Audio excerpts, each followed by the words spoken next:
Ciao, buongiorno ragazzi, and thank you for tuning into the Inter Worldwide podcast. It's a feel-good podcast, the first podcast episode after the fanatical end to the season in true Pazza Inter style, and I'm honored to have a very special guest with me today. It's Pete from Italian Football TV. Pete, how you doing, man? I'm good, bro. How are you? Oh, I'm really good, man. I'm just taking nice, relaxing breaths. I'm enjoying a nice weekend free of anxiety. You know, the first weekend free of anxiety being an Inter fan, don't you reckon? That's for sure. And also, it's a good day today. We were able to get somebody that I think can really make a difference next year. Oh, man, and we're going to get into that very soon in the podcast. So we've got a lot to talk about today, but we will start with the initial reaction to the end of the season, in which we did see Inter defeat Empoli 2-1. Pete, I saw some of your live reactions on the IFTV Instagram stories. First of all, talk us through your reaction to Empoli, man, and just the whole process of going through it up until minuto 97. Oh man, it's just too much. I mean, I'm sure you've seen all the memes that went on Facebook, Instagram. It was just a heart attack waiting to happen for all Inter fans, and thankfully we were able to get it, accomplished. But it took a long time. The first half, we were shooting, shots fired. The goalkeeper, Dragowski, was making save after save. And you were just like, oh, we have to score sooner or later. It can't be that we can't score. And then Keita comes in. I think Spalletti made the right choice there. He took out Asamoah, had to go more attack-minded. And he brought on Keita to eventually score 1-0. That was great. Then, little by little, you see Empoli starting to get back into the game. Yep. We get the penalty. You're like, oh, that's all. We get the 2-0 here. We can easily, gracefully go through this game, manage this game, and we can save ourselves of any heart problems. But of course, Pazza Inter comes up as it always does, and Icardi misses the penalty. And then we know the rest. The Empoli ties 1-1. They had a bunch of chances. Thankfully, Handanovic was in top form. He's going to become a saint soon, I heard, in Milano. And and then Nainggolan scores the 2-1. Brozovic gets the ball halfway. We have Keita that stupidly, I don't know what he was thinking, pulls Dragowski. I don't know if he thought that Dragowski fast. Man, it's almost like if you told this story to someone who didn't watch the game, they wouldn't believe you. They think you're making it up. Exactly. So I actually had a friend that he checked his phone for a second and he saw that Inter was up 3-1. He was like, okay, they're in. You know, he wasn't paying attention. He had something to do. And then I'm like, then he looks at his phone again. He said, 2-1, what happened? You know, and so it was just a moment of confusion. Then the last couple chances Empoli really had, and I mean, Handanovic came up huge. And we were able to get the 3 points that brought us into Champions League. And, next year we have hope. We do have a lot of hope. I'd have to say my reactions were very similar to yours, Pete.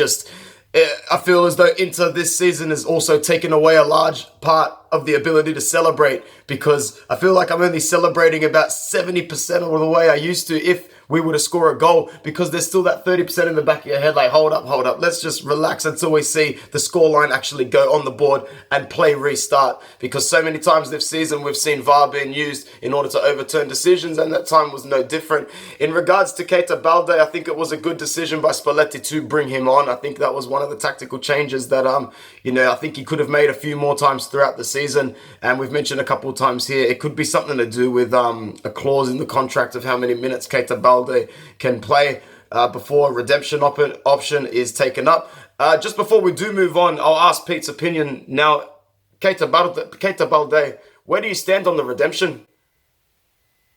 I mean, the thing is with Keita, I think he's a fantastic player, but truthfully, he didn't prove enough this year. It all depends now that Conte is the coach, if he thinks that he can be a valuable part of the team. I mean, he has the talent. We know what he can do, the potential that he does have. He's still young enough, and he can be a big part of this Inter. The only thing is the price tag might not be something that Inter is looking at the moment. Yeah, yeah, it is looking still to be around that 30 million mark. But if Monaco was looking to renegotiate, maybe we could bring it down. But I personally just don't see it happening. I don't think Keita Balde, in terms of just the attitude as well that he showed by pulling that guy back and just by taking his shirt off, still with so many minutes to play and getting that yellow card, I don't think he kind of fits that Conte discipline structure that we're about to move into next season. And that's what we're about to talk about now, and that's going to take a bit of time. But before we move in fully about Conte, Peter, a moment of appreciation for Luciano Spalletti. It's been a really, really stressful, frustrating year for him as the manager of Inter. This is, in my opinion, the most stressful club to manage in Italy, and he had a huge, huge task to do when he brought in, and he was brought in with one objective: to stabilize the environment and bring us back to the Champions League, and he's done that. And in the recent 48 to 72 hours, just we've heard more and more about the season and the real story that's come into play. And all factors considered, with the Mauro Icardi and Wanda drama, would you agree, Pete, that Spalletti has showed nothing but to be a true gentleman and a professional in his time at Inter? Oh, by all means, he's been a real gentleman, real professional. I think he, in the back of his head, in the back of his mind, he knew that this would have been his last season. But besides all that, he continued to do his work and knew that this was his job, and his job was to reach Champions League qualification.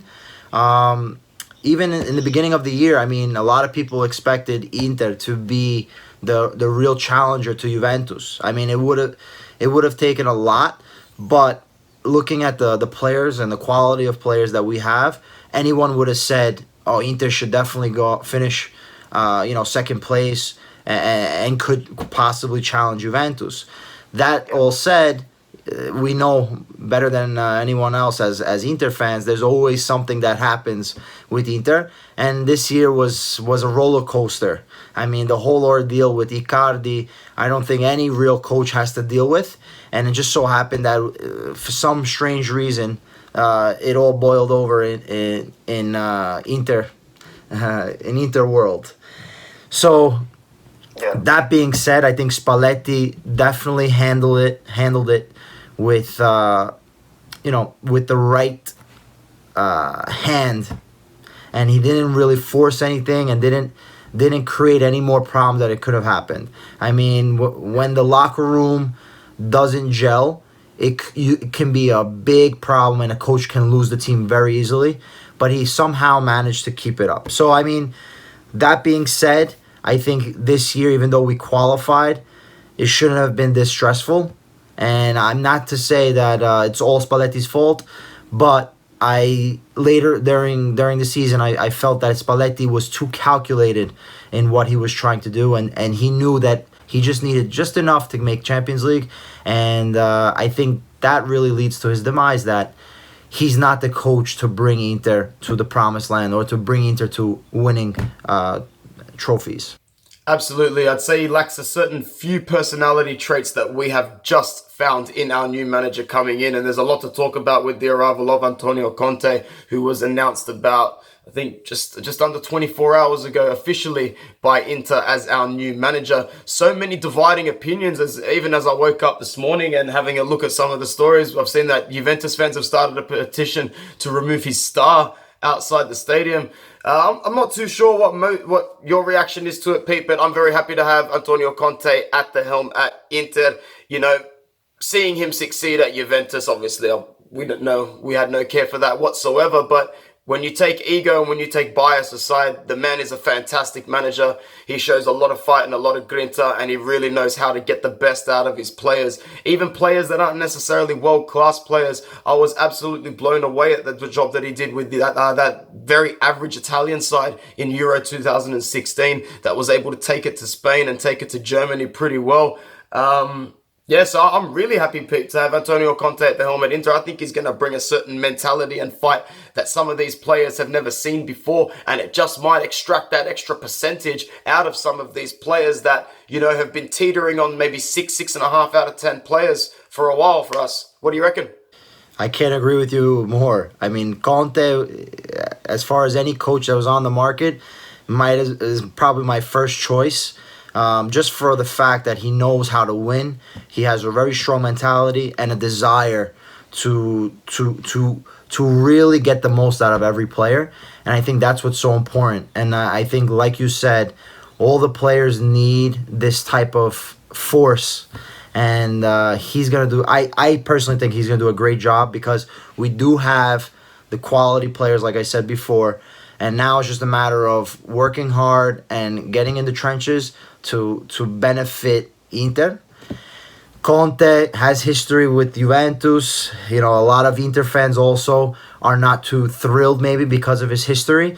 But I think you have to look past the history. It's not so much, I mean, not even it's not so much, but we see coaches all the time going from one team to another and have success. I mean, our beloved Mourinho went from Chelsea to Manchester United. He didn't have much success, but he still made that decision. So, you know, in the end, football is a business, and football is more than just your allegiances, unfortunately. But I think Conte, just like Spalletti, is a professional, and he's gonna make sure that he does the most for this Inter side.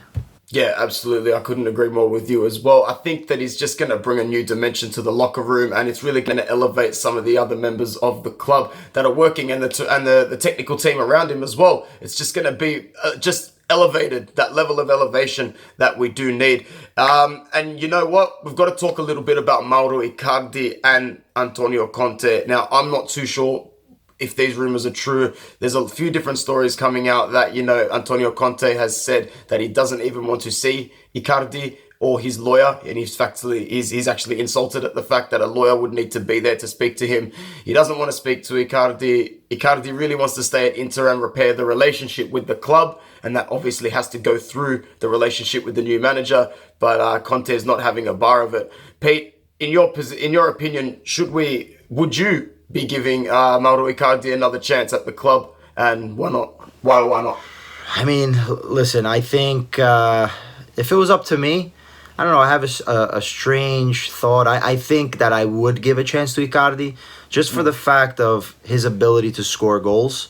Now, the question is, it's like a marriage. So both people, which is the coach and the team, the society, la società, they're on one side, and then Icardi and his management, Juan Danara, his lawyer, they have to be on the same page. Yeah. So if he's not willing to, lower his ego or lower his presence because he lost his captain armband, I don't think he's gonna be able to gain that. He's got to be able to keep his wife's mouth shut when she's talking about Inter, because this is what created the problem. And I don't think Conte wants any outside forces, outside problems that's going to create problems in the locker room. You know, his mentality is that all the players have to have the same goal, the same idea. You know, we all do everything the same way. So, I mean, if he doesn't conform to that, then I think he has to go. But I still think he deserves a chance, because he is a goal scorer and he's still very young, 26 years old. I mean, he's going to be in his prime. And we've seen in the Champions League, he was able to score goals when he was in the group stage. So, I mean, he's a great player. How about you? What do you think? Yeah. I'm still a little bit on the fence about it, but I think I'm still leaning towards letting him go. I think if we can coop a good price for him still around the 80 million mark, I think it's about time that we maybe look to part ways. I just think the relationship's a little bit beyond repair. I've never really seen in my time as an Interista the relationship go so sour between a player and the club, especially a player of such high profile, giving that captain's armband. And for that reason alone, I think while we still can, we should be able to get rid of him. But a lot of people are starting to say that now his bargaining power in terms of looking to get a new contract will be substantially weaker. You remember throughout the season when I think the initial drama, Pete, started because we weren't exactly meeting his wage demands.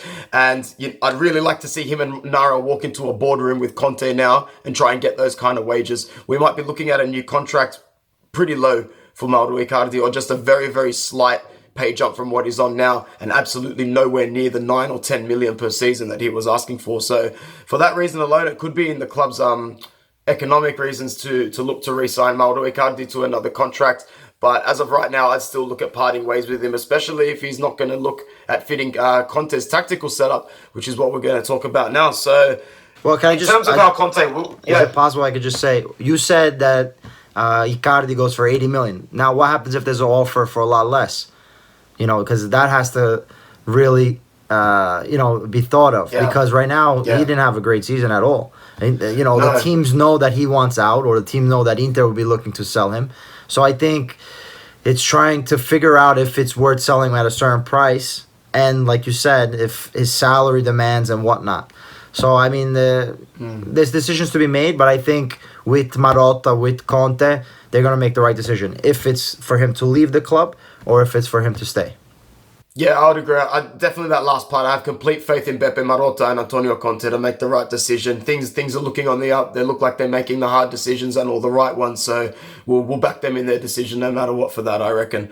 But all importantly, we've got to have a look at how we're going to line up tactically next season and how what exactly is Conte going to bring to the table in our starting 11. Now, I think it's safe to say the back three is set. We know Godin is arriving, Skriniar is going to be the brick wall, and De Vrij is going to be the third man in the three-man defense. Would you agree, Pete? Yes.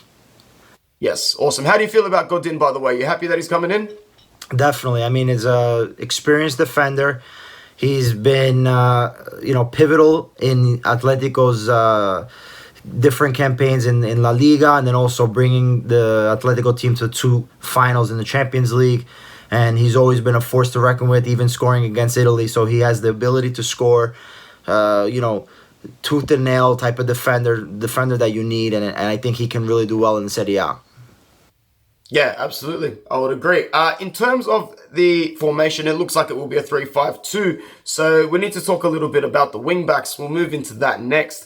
Ivan Perisic is going to be a big decision that the club has to make, in my opinion. Not only on his day was he one of the most world-class left midfielders, and going down that left flank is dynamite, but he also contributes so much in defense, which is part of what makes him an unplayable player at Inter and why he had to play every single match, basically. Ivan Perisic, getting a little bit older, getting a little bit more fatigued. He is at his perfect prime to transition into a left wing back role where I think we could actually see the best part of his career. He complements that role brilliantly, and it's also one of the most integral parts of Antonio Conte's 3-5-2. Pete, should Antonio Conte look at doing everything he can to make sure Ivan Perisic is goal-orientated and set to continue with Inter? Because we have seen in the past Ivan Perisic's demeanor, it hasn't always looked like he's 100% with the club. Towards the end of every season, he's even made it known, I do want to go to England. I have had aspirations to play in the Premier League. But do you think we should really look at keeping Ivan Perisic, especially if Mauro Icardi leaves? Well, I mean, like I said, it takes both the player and the team wanting to be on the same page. So, I mean, Perisic for a while now has been requesting to leave, wanted to leave. It seems like every transfer window there's talks that he's going to be gone, but he ends up staying. I mean, Spalletti was a big fan of his, and he used him like, every single game Perisic was playing. That was a constant. I think he can definitely transform into a left wing back. He has the work ethic to come back, and we see that all the time. He's one of the players that runs 90 minutes a game, and he's up and down the flank. So I think him, even though you take a little bit away from his style of play, taking him away from the goal, and maybe he scores less goals, but he can definitely put in a quality cross, definitely, defend well. Conte, I think he has not necessarily an easy job with Perisic, but he has a player that can definitely play in his style. And I think if he wants, he can definitely convince him, because he's the type of player that, he's the type of coach that can prove to the player that he knows how to win and that he's going to make this a winning campaign or strive for, Serie A championship.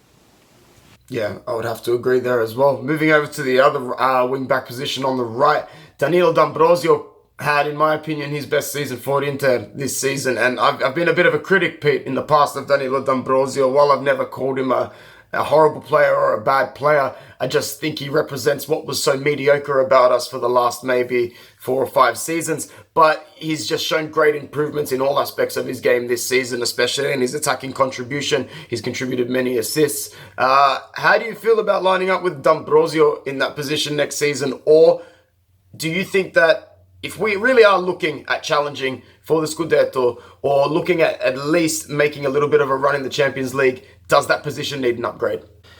Listen, we have to be honest with ourselves. I mean, Danilo D'Ambrosio this year has been phenomenal for us.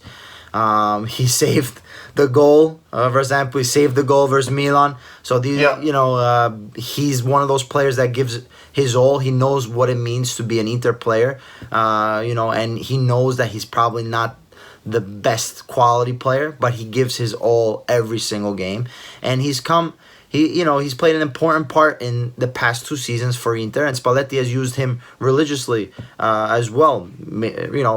Versailles this year with injuries, but every time we needed D'Ambrosio, he would always come in and do his job. That being said, if Inter really wants to challenge for the Scudetto race or even have a good campaign in the Champions League, you have to look for an upgrade. I think D'Ambrosio can be a great bench player. He can come in, he can give you a little spark. He's fast, he scores goals, and he's dangerous in the area and corner kicks and stuff. So, I mean, he's a player that we keep. I think he can be a good role player. And we've seen in the past that Conte knows how to transform these players that are somewhat mediocre into better players. So this could be another Giaccherini Esticaribia, we can say. Yeah, absolutely. I'm really looking forward to see what Conte can do with some of these players, like the D'Ambrosios. That's kind of like the players I was speaking about earlier, like the D'Ambrosios. Even the players like the Vecinos, if they do decide to play, coming off the bench under Conte, we might see something a little bit different from them next season. But now the all-important part, Peter, to me, the midfield, which has needed work for a while now, and I think that we've got a really, really good chance this season of seeing our best midfield in a long, long time. The double pivot for me under Spalletti, it didn't work more often than it did for me, because to play a double pivot with only Brozovic as your technical midfielder, who is great, don't get me wrong, he had a phenomenal season. He was our rock in the midfield. He covered so much ground back and forth. No wonder he was always so tired, but you need someone of Brozovic's ability next to him in a double pivot to make it work. And unfortunately, Mattias Vecino does not complement Marcelo Brozovic's technical ability, nor does Roberto Gagliardini. And even though Borja Valens, his legs are just gone. So basically, we're going to need a new technical player in this 3-5-2 to help out Brozovic as well. And I think it should be Nicola Barella. What are your thoughts on Barella? Is it almost wrapped up? And, hopefully you share as much as optimism and enthusiasm as I do about the Nicola Barella transfer, man. Oh, yeah. I mean, I'm excited. I can't say it's almost wrapped up. I can't agree with you more. I love Barella. I think he's Italy's top young talent. We've seen him play even in the national team, come up big for Italy recently with Mancini's new revamped team. With Cagliari, he's been a force to be reckoned with. He even when he versed the Inter teams or the top teams in Italy rather, he was able to really show what quality he has. His price tag is going to be something to question with, but I think in the end, if you're going to be willing to spend a certain amount for a player that we know can definitely play at a high level, I think you have to be willing to take a chance on him. Like I was saying, we can't say it's almost wrapped up because, more than anyone else in soccer, in football, contracts can go any which way in the last minute. So, so we'll see. Hopefully, we can set up this deal. Conte's here right now. Conte's with Marotta. He puts out his list of players that he wants, and Marotta gets to work. But I think he can definitely add that quality, but also his hunger. He's very much like Nainggolan in a way, where he has the technical ability, but he also is not afraid to get dirty, roll up his sleeves, and make some tackles. Yeah, I would agree. So hopefully we can look at getting Barella in, and Raja Nainggolan being deployed. Do you think Conte would be favouring Nainggolan to be the last man in that midfield? Well, in the past, Conte always wanted Nainggolan. I think he wanted him. He wanted him at Chelsea, didn't he? Yes. Yeah.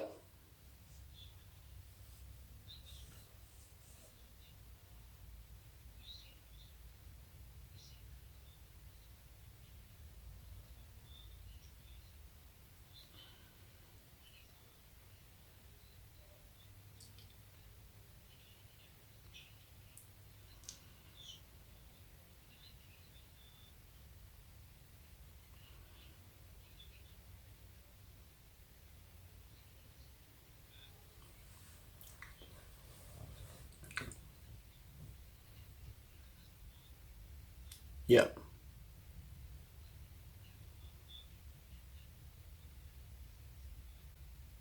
Cool. Sounds good to me. Talking a little bit about attackers, we're going to need a little bit.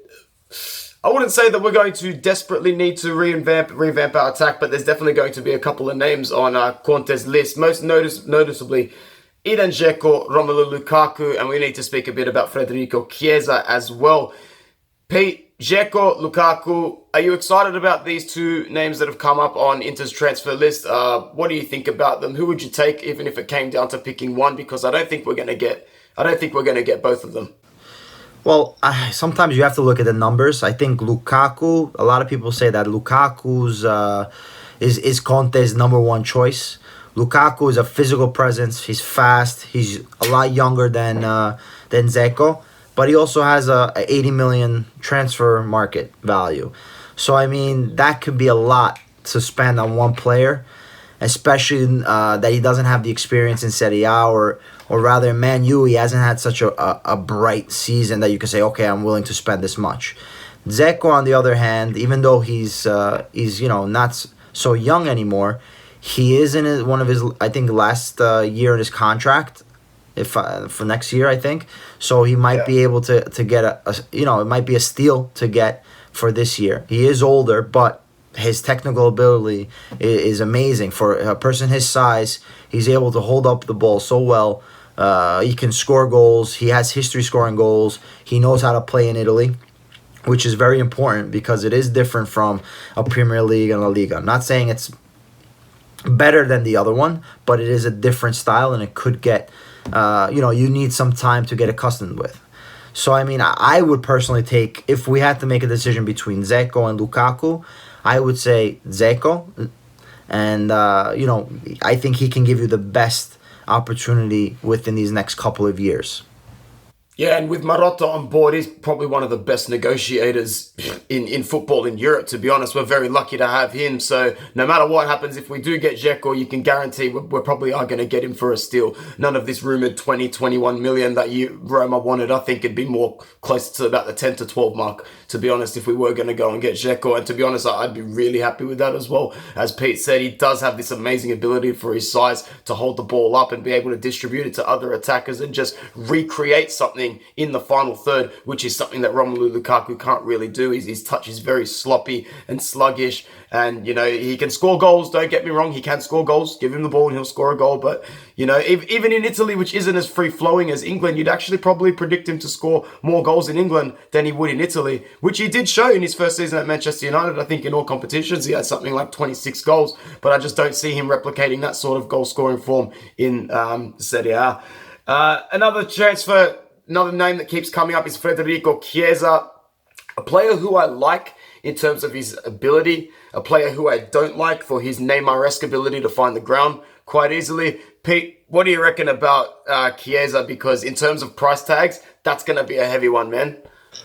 Listen, but rightfully so. I mean, we've seen him this past season really, even with a struggling Fiorentina side, he was the spark for that team. Yeah. And even, like Barella, Mancini has given him the keys to the national team, and he's been able to prove that, his ability is not just at a Fiorentina level. He can go to the next step. I have a little weakness for him. I think he can be a fantastic player on the wing, and the way he's able to cut in, he has this drive, and even though he does go down quite easily, I mean, that can be fixed. I mean, the same thing could be said for Cristiano Ronaldo, and he's the best player, one of the best players in the world. So yes, he's got to learn to stand up a little bit, but he's got this fire that I really enjoy. So like even during the game, you'll see him be ferocious, and I think that could be something that in Conte's game is something that we can use, and he has the technical ability. The only thing is, he has to score more goals. But that also comes to what position he'll play.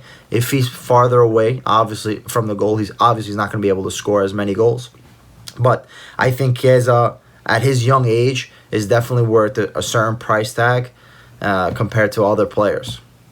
It's exciting, man. It's exciting to be linked with these players at these age, the Chiesas and the Barellas. It's really looking to shape a very, very successful future, and it's something that we've just been looking for a long time. So it is exciting, Pete. It really is.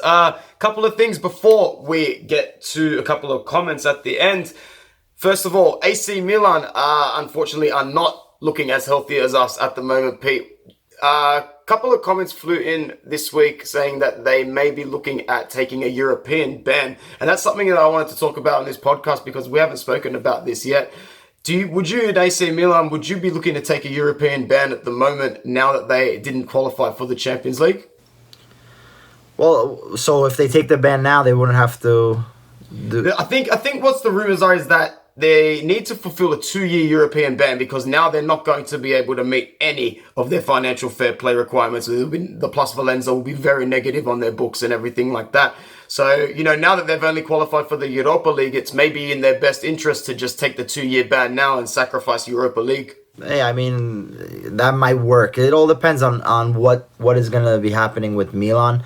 I think, like you said, but if it's inevitable that they can't get the Plus Valenza up, even by selling certain players, maybe they might have to sell certain players that you think that wouldn't happen. But like you said, I think if Europa League, because we've seen it all the time, the Italian teams do not take it seriously as the other leagues. So in that case, you let this year slide and the next year, and then you try to rebuild. But I mean, it's gonna be hard to tell Milan fans where we're just gonna call it quits, pretty much. I'm sure a few people listening are fans of IFTV as well. So how's your good friend and all of our good friend Antonio, man? How's his health? Is he all good? Antonio doesn't know what to do anymore. He's tried the malocchio, he's tried holy water, he's tried going around, switching seats. He doesn't know what else to do. It's been such a struggle for him. And but you know what? He's one of the good Milan fans in the sense that he's nonstop with them, and he even he was defending Gattuso to the last day. Absolutely, man, and rightfully so. I think Gattuso did a good job, and yes, it was the right decision, but, they've got all sorts of issues in their board at the moment, and I think it's only going to get worse with the departure of Leonardo, who's a very, very competent figure in the footballing world, and you know what, I'd take Leonardo back at Inter in any sort of director role at the moment. Adding him to our team would just be incredible. We've got a few questions for you, Pete, that came in, and they're all very specifically related to the season. So, Pete, first of all, your player of the season, man. Player of the season. I mean, Andanovic, I would have to say. I'm going to give you 3 names, but I think Andanovic has been amazing. Skriniar has been our wall in the back. And then I have to say, Politano has really, really, a lot of people weren't too sure about him, but I think he's played fantastic. Even though I also would like to see him playing more in a central role. I think he does have the ability to play in a more central role and infiltrate in like a trequartista position. But he's a player that, the whole game, he was the spark. He would take players on, make the right pass. Even though sometimes his willingness or his wanting to do the extra step also hurt himself, I think with another year at Inter, he's going to really be able to solidify his role. But then besides that, Andanovic for me is number 1. The saves that he made, and I think he alone, he guaranteed us 10 points.